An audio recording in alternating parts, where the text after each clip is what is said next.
Bonjour et bienvenue, voici notre tour d'horizon économique, géopolitique et boursier. Nous sommes le lundi 24 septembre et pour comprendre comment tourne la planète finance, c'est sur la bourse au quotidien et nulle part ailleurs.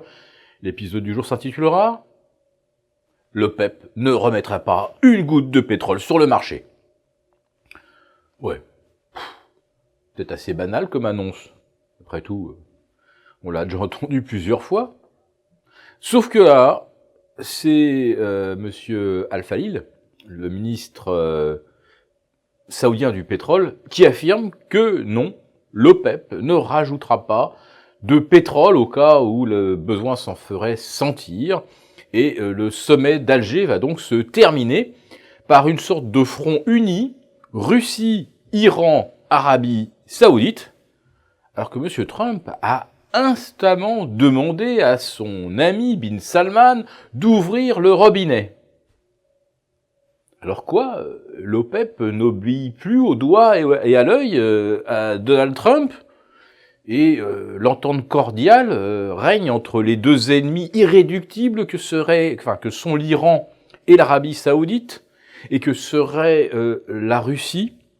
Tout le monde a l'air pour l'instant sur la même longueur d'onde, on ne rajoutera pas de pétrole. Alors, eh bien, le baril, il grimpe, le voici à 71,5, sur le NYMEX, voilà à près de 80, sur le Brent. Et tout ça, eh bien, ça veut dire qu'il va falloir en faire peut-être les calculs d'inflation, parce que si cet automne, l'OPEP garde sa discipline et qu'il n'y a pas plus de pétrole, eh bien là, le prix va progresser à Rotterdam, sur les marchés leaders que sont Londres et New York. Et dans ce cas, oui, il faudra éventuellement revoir les anticipations d'inflation. Or, justement, la Fed va monter ses taux cette semaine, elle va les porter de 2 à 2,25%. Et les marchés parient qu'elle ne s'arrêtera pas là, puisqu'on est déjà maintenant à 3,05 sur le 10 ans. Ça veut dire quoi?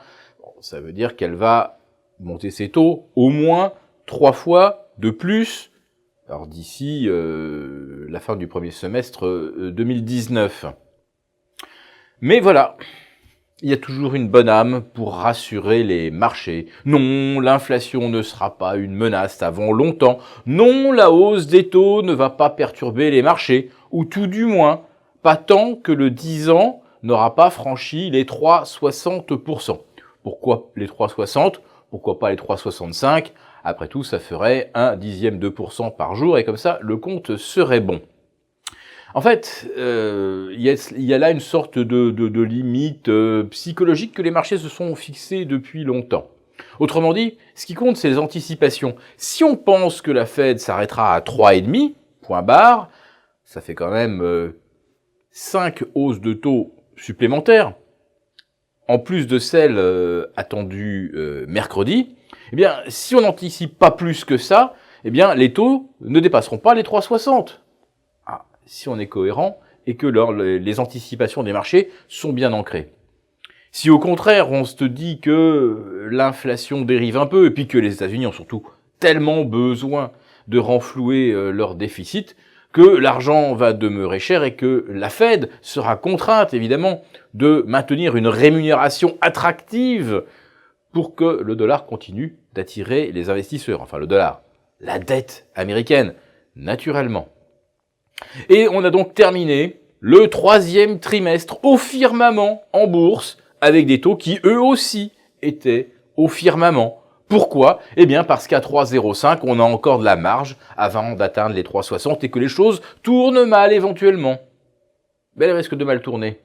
Si jamais les taux courts, mettons le 2 ans par exemple, on le suit beaucoup, venaient à passer devant le 10 ans, avant fin janvier ou mars 2019.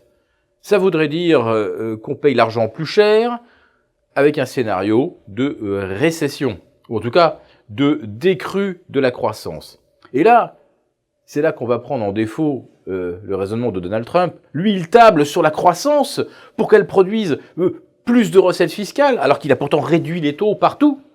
Et c'est cette croissance qui va permettre de financer les déficits américains.